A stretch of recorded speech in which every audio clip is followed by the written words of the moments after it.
Bonjour à tous, namasté, c'est Nelly d'énergie soins divins.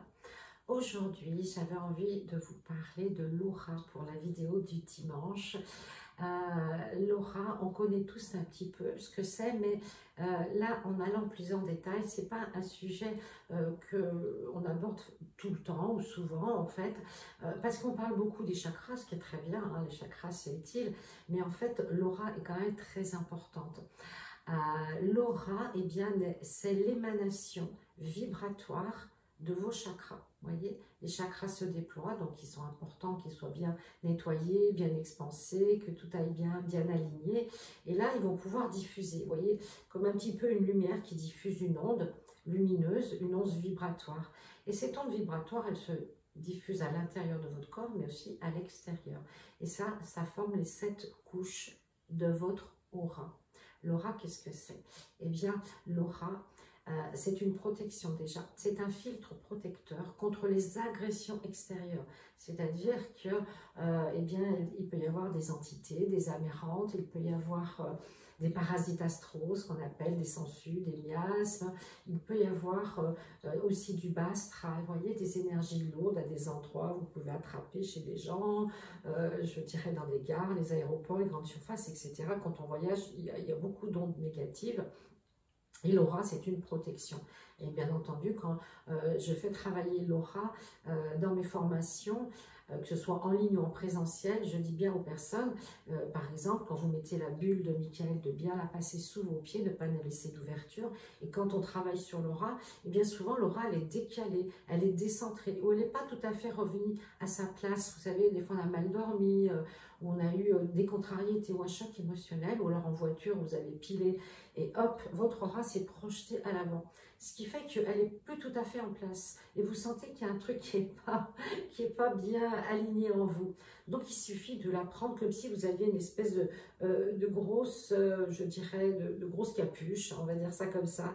Et vous la tirez tout doucement, tout doucement, tout doucement, tout doucement autour de vous, jusqu'en bas et jusque sous vos pieds. Voilà. Vous le refaites plusieurs fois si nécessaire.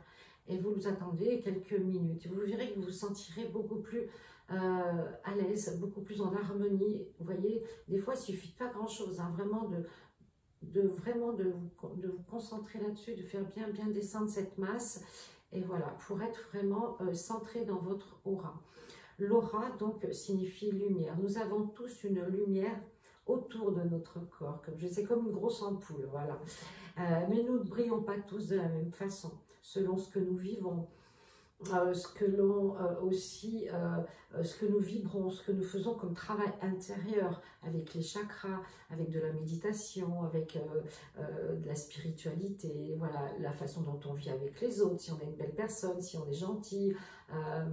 Voilà, il y a des gens qui sont sombres, qui sont noirs, on le voit tout de suite, hein, et ça veut dire que vraiment leur aura, elle est grise, elle est chargée, elle est éteinte, quoi.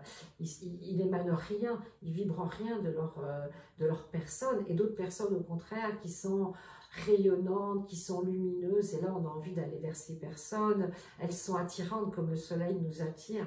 Donc c'est une enveloppe, l'aura, qui est composée de 7 couches, et cette enveloppe, eh bien, elle est dispensable, elle est vraiment particulière à chaque être humain, même si on a tous les mêmes 7 couches.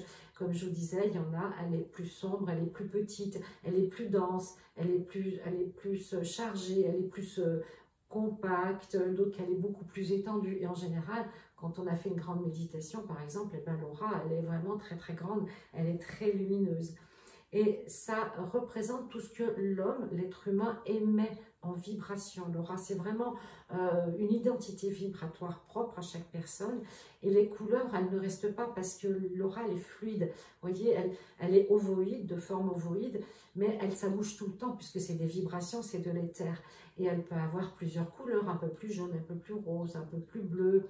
Elle peut être un petit peu vert, doré, etc. Et les couleurs peuvent être différentes au niveau, par exemple, de la tête, au niveau du corps. Et c'est impressionnant, des fois, quand je fais les formations, je fais la lecture de l'aura sur les personnes et on voit vraiment les couleurs sont très différentes. La forme, il y en a, elle est plus concentrée derrière, d'autres, elle est plus sur un côté, etc. Et ces couches auriques nous renseignent sur l'état d'être de la personne spirituelle, aussi sur son état de santé. Quelqu'un qui est malade, on peut le lire dans l'aura. On peut aller voir aussi les maladies karmiques aussi par rapport à l'aura, parce que chaque chakra envoie une énergie, donc envoie une information qui se répercute justement dans l'aura. Et comme elle est en perpétuel mouvement, c'est un petit peu difficile au début de la lire, parce que ça bouge tout le temps, c'est très fugace, et ça ne reste pas à l'identique. Alors il existe des photos de Kirlian où on peut faire photographier l'aura dans les salons du bien-être. Bon, c'est sympa, mais c'est vraiment l'instant T. Votre aura, elle est comme ça à l'instant T, et 10 minutes plus tard, elle sera complètement différente, puisque votre énergie bouge tout le temps, votre humeur bouge tout le temps, et puis nous sommes qu'énergie en fin de compte, hein. Donc l'énergie, elle est volatile, elle est volubile, elle est changeante, et c'est ça qui est bien. Il y a un matin, vous pouvez être très bien, moins bien dans l'après-midi, etc. Donc pour voir l'aura, il y a un petit exercice tout simple, hein, je vais vous le donner, ça sera plus sympa. Vous mettez votre main derrière un mur blanc. Bon, moi, mon mur, il est gris, hein, mais enfin bon, on va dire blanc. Et vous focalisez votre regard un petit peu sur le côté, pas en plein sur la main. Et vous allez voir autour de vos doigts, justement, se dessiner une espèce de trait gris bleuté. Vous voyez, je ne sais pas si on le voit ici, mais vous essayerez, hein. Et vous focalisez, c'est-à-dire que vous faites le focus sur un endroit. Par exemple, vous allez faire le focus là. Et vous allez attendre. Et tout doucement, vous allez voir se détacher une lumière, une couleur, voyez. Et là, la première couche, bon, c'est la couche physique, hein, tout le monde la voit. La deuxième couche, eh bien là, c'est la couche éthérique. Là, tout le monde peut voir la deuxième couche. Après, c'est la couche astrale, c'est bon, un peu plus de travail. Mais déjà, si vous voyez au moins la première couche et la deuxième avec un gris bleuté, ça peut être un peu blanc, ça peut être un peu rosé, voilà. Déjà, entraînez-vous sur une feuille blanche, vous mettez la main sur une feuille blanche et vous regardez un tout petit peu de côté. Et tout doucement, vous allez voir, il faut attendre un petit peu au début, hein.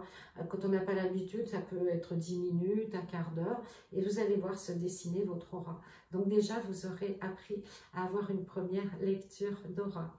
Voilà, je vous dis à bientôt. Merci pour vos partages. N'oubliez pas de vous abonner, de liker. Et puis je vous dis à très vite pour une prochaine vidéo. Namasté.